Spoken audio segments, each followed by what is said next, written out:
బొటకన వేలంత బుడ్డోడు. జానపద బాలల కథ. ఒక ఊరిలో ఒక అవ్వ ఉండేది. ఆ అవ్వ రోజు పొద్దున్నే ఇంటి ముందు నున్నగా కసువు కొట్టి పేడి నీళ్లు చల్లి ముచ్చటైన ముగ్గులు పెట్టేది. ఒకరోజు ఇంటి ముందు కసువు కొడతా ఉంటే తెల్లని కోడిగుడ్డు దగదగా మెరిసిపోతా కనబడింది. అవ్వ దాన్ని తీసుకొనొచ్చి అట్లు వేసుకుందామని పొయ్యి మీద పెన్నం పెట్టింది.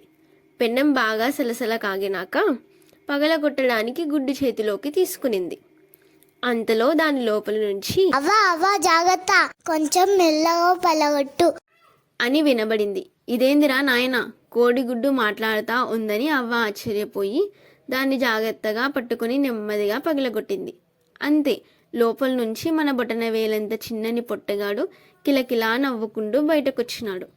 అవ్వ వాణ్ణి జాగ్రత్తగా చేతిలోకి తీసుకుని వేడి నీళ్లు కాచి తల స్నానం చేపించి మెత్తని బట్టతో శుభ్రంగా తుడిచి చక్కగా పాపిడి తీసి దువ్వి ముద్దు పెట్టుకుంది. పొట్టోడుండేది వేలడంతనే గదా, మరి వానికి బట్టలెట్లా? అందుకని అవ్వ వాని కోసం రంగురంగుల బట్ట ముక్కలను తెచ్చి చిన్న అంగి, చిన్న పాయింటు, చిన్న టోపీ కుట్టించింది. వాడు రంగురంగుల పాయింటు, అంగి వేసుకొని నెత్తిన టోపీ పెట్టుకొని మా మంచి అవ్వ అని సంబరంగా అవ్వను ముద్దు పెట్టుకున్నాడు. పొట్టోడు ఒకరోజు ఇంట్లో తిరుగుతూ ఉంటే ఒక మూలన కొన్ని చెక్క ముక్కలు కనబడినాయి. అవన్నీ ఒక చోటేసుకొని ఒలి, రంపం, సుత్తి తెచ్చి కష్టపడి ఒక చిన్న బండి తయారు చేసుకున్నాడు. బండికి మంచి రంగులేసి పూలు కట్టినాడు. 2 ఎలుకల్ని పట్టుకొనొచ్చి బండికి కట్టినాడు. కట్టినాక ఇంగ బండి మీదెక్కి చల్ చల్ అనుకుంటూ సంబరంగా వీధుల్లో అటూ ఇటూ తిరుగుతూ ఉంటే దారిలో వానికి ఒక చోట ఒక రాగి బిళ్ళ దొరికింది. దాన్ని తెచ్చి అవ్వకిచ్చినాడు. అది చూసి అవ్వ, ఒరేయ్, రాగి బిళ్ళ దొరికినోనికి రాజు కూతురితో పెళ్ళైతుందంట, పోయి పెళ్లి చేసుకుని రాపో అనింది. పొట్టోడు సరేనని అవ్వ కాళ్ళకు మొక్కి ఆశీర్వాదం తీసుకొని బండెక్కి రాజు కూతుర్ని పెళ్లి చేసుకోవడానికి బయలుదేరినాడు. అట్లా పోతా ఉంటే దారిలో ఒక నల్ల పిల్లి ఎదురయ్యింది. పుట్టిమామ యాడికెళ్తున్నావు? రాజు బిడ్డని పెళ్లి చేసుకోవడానికి. అయితే నేను వస్తా, నన్ను కూడా తీసుకొని పో. రా, చెవిలోకి ఎక్కు అని దాన్ని ఎడమ చెవిలోకి ఎక్కించుకున్నాడు. మళ్ళా పోతా ఉంటే దారిలో ఒక చిరుతపులి ఎదురయ్యింది. పొట్టి బావా ఎక్కడికి వెళ్తున్నావు? రాజు బిడ్డని పెళ్లి చేసుకోవడానికి. అయితే నేను వస్తా, నన్ను కూడా తీసుకొని పో అనిందా పులి. వాడు సరేనని తలూపి దాన్ని కుడి చెవిలోకి ఎక్కించుకున్నాడు. మళ్ళీ నెమ్మదిగా చల్చల్మని ఎలుకల్ని అదిలిస్తూ పోతా ఉంటే దారిలో ఒక పెద్ద సముద్రమంత చెరువు అడ్డం వచ్చింది. పొట్టోడంటే మామూలు పొట్టోడు కాదు కదా, పెద్ద అసాధ్యుడు. వెంటనే నోరు తెరిచి అంత పెద్ద చెరువులోని నీళ్ళన్నిటినీ ఒక్క చుక్క కూడా మిగిల్చకుండా సయ్యని పొట్టలోకి పీల్చేసుకున్నాడు. మళ్ళా చల్చల్మని ఎలుకల్ని అదిలిస్తా సాయంత్రానికల్లా రాజ్యానికి చేరుకున్నాడు. రాజు సభలో సింహాసనంపై కూర్చొనున్నాడు. పొట్టోడు చక్కగా లోపలికి వెళ్తా ఉంటే భటులు అడ్డం పడి లోపలికి వెళ్ళనీయలేదు. వాడు సరేనని నెమ్మదిగా బండి వెనక్కి తిప్పి ఒక్కసారిగా చల్చల్ మని ఎలుకల్ని అదిరించి కళ్ళు మూసి తెరిచేలోగా భటుల కాళ్ళ సందులో నుంచి రయ్యిన లోపలికి దూసుకొని పోయి సభ మధ్యలో బండి ఆపినాడు. రాజు వాణ్ణి చూసి కన్నెర్ర చేసి, ఎవర్రాను, నా అనుమతి లేకుండా సరాసరి నా సభలోకి వచ్చినావు? నీకెన్ని గుండెలు? అన్నాడు కోపంగా. దానికి వాడు బండి మీద నుండి కిందికి దిగి ఏమాత్రం భయం లేకుండా, రాజా, నేను నీ కూతుర్ని పెళ్లి చేసుకోవడానికి వచ్చిన. నాకు నీ కూతుర్నిచ్చి మర్యాదగా పెళ్లి చేయి అన్నాడు పొట్టోడు. ఆ మాటలు వింటానే రాజుకి చిర్రెత్తుకొచ్చింది. వాణ్ణి కోపంగా ఎగాదిగా చూస్తా, వేళద్దలేవు నువ్వు, నీకు నా కూతురు కావాలనా? రే, ఎవరక్కడ అన్నాడు. వెంటనే సైనికులు పరిగెత్తుకొని వచ్చినారు. రే, వీడిని తీసుకొని పోయి మన కోల కొట్టంలో పడాయనరా, అవన్నీ వీడిని పొడిచి చంపేస్తాయి అన్నాడు రాజు. సరేనని సైనికులు వాణ్ణి పట్టుకొని పోయి కోళ్ళ కొట్టంలో పడేస్తున్నారు. కోళ్ళన్నీ ఒక్కసారిగా పొట్టోనొంక చూస్తున్నాయి. కొక్కరో కో అని అరుస్తా పొడవడానికి ముందుకు ఉరుక్కుంటా వచ్చినాయి.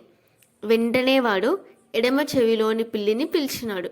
అంతే, అది మ్యావ్ అని భయంకరంగా అరుస్తా ఎగిరి కోళ్ళ మీదికి దూకింది. ఇంకేముంది, కోళ్ళన్నీ పరుగో పరుగు. పిల్లి దానిలో వెంబడబడి దొరికిందాన్ని దొరికినట్లు మట్టసంగా చంపి తినేసింది. పొద్దున్నే భటులొచ్చినారు. చూస్తే ఇంకేముంది, పొట్టోడు హాయిగా కిలకిలా నవ్వుతా కులాసాగా కనబన్నాడు. భటులు ఉరుక్కుంటా రాజు దగ్గరికి పోయి, రాజా రాజా, ఆ పొట్టోడు మామూలోడు కాదు, మన కోళ్ళనన్నింటినీ ఒక్కటి కూడా మిలవకుండా చంపి తినేశాడు అని చెప్పినారు.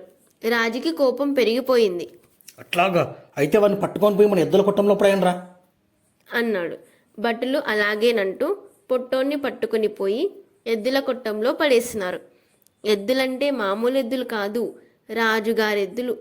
బాగా తిని తిని బలిసి కొవ్వెక్కి ఒక్కోటి ఒక్కో ఏనుగులాగున్నాయి. పొట్టోడు ఏమాత్రం బెదరలేదు. వెంటనే కుడి చెవిలోని చిరుతపులిని పిలిచినాడు. అంతే, చిరుతపులి గాండ్రిస్తా ఎగిరి ఎద్దుల మీదికి దుంకింది. పులిని చూస్తానే ఎద్దులన్నీ ఉరుకో ఉరుకు. పులి దాని లెంబడబడి దొరికిందాన్ని దొరికినట్లు చంపి తినేసింది. తర్వాత రోజు పొద్దున్నే భటులొచ్చి చూసినారు. చూస్తే ఇంకేముంది, పొట్టోడు హాయిగా కిలకిలా కిలకిలా నవ్వుతా కనబన్నాడు. భటులు ఉరుక్కుంటా రాజు దగ్గరికి పోయి, రాజా రాజా, ఆ పొట్టోడు మన ఎద్దుల్ని కూడా చంపి తినేసినాడు అని చెప్పినారు. రాజు ఆశ్చర్యపోయి ఇట్లా కాదు కానీ వాడిని తీసుకొని పోయి మంటలో వేసుకోవాల్సిండ్రా అన్నాడు. భటులు పొట్టోన్ని పట్టుకొని పోయి పెద్ద ఎండుగడ్డి వామ్ మీద పడేసి గడ్డు నూనె తెచ్చి వామంతా బాగా చల్లి నిప్పంటించినారు. అంతే, బగ్గున గడ్డండుకొనింది. అయినా పొట్టోడు ఏం భయపడలే. ఒక్కసారిగా కడుపులో దాచిపెట్టుకున్న నీళ్ళన్నీ నెమ్మదిగా వదలసాగినాడు. మంటంతా ఆరిపోయింది. అయినా నీళ్లు వదలడం మాత్రం ఆపలేదు. వదులుతూనే ఉన్నాడు. దెబ్బకి ఇండ్లు, చెట్లు, పశువులు అన్నీ కొట్టుకుపోసాగినాయి. జనాలంతా ఉరుక్కుంటా రాజు దగ్గరికి పోయి, రాజా రాజా, కాసేపు అయితే రాజ్యమంతా మునిగి అందరూ చచ్చిపోయేట్లున్నారు. నీవే ఎట్లాగైనా మమ్మల్ని కాపాడాలి అని కళ్ళ నీళ్లు పెట్టుకున్నారు. రాజుకి పొట్టోడు సామాన్యుడు కాదని అర్థమైపోయింది. రాజు ఉరుక్కుంటా పొట్టోని దగ్గరికి పోయి, తప్పైపోయింది, నన్ను క్షమించు, నా కూతురిని నీకిచ్చి పెళ్లి చేస్తా అని బతిమాలుకున్నాడు. అప్పుడు పొట్టోడు సరేనని నీళ్ళన్నీ వెనక్కి పీల్చేసుకున్నాడు. రాజు ఇచ్చిన మాట ప్రకారం పల్లకి మీద పొట్టోన్ని ఎక్కించి మేళతాళాలతో రాజభవనానికి తీసుకొచ్చినారు. తరువాత జనాలందరినీ పిలిచి భూదేవంత అరుగు, ఆకాశమంతా పందిరి వేసి 7 14 లోకాలు అదిరిపోయేటట్లుగా బ్రహ్మాండంగా పెళ్లి చేసినారు. పొట్టోడు అవ్వను పిలుచుకొని అవ్వను మంచిగా చూసుకుంటూ హాయిగా రాజ్యమేలినాడు. ఈ వీడియో మీకు నచ్చినట్లయితే లైక్ చేయండి, షేర్ చేయండి, సబ్స్క్రైబ్ కూడా చేయండి.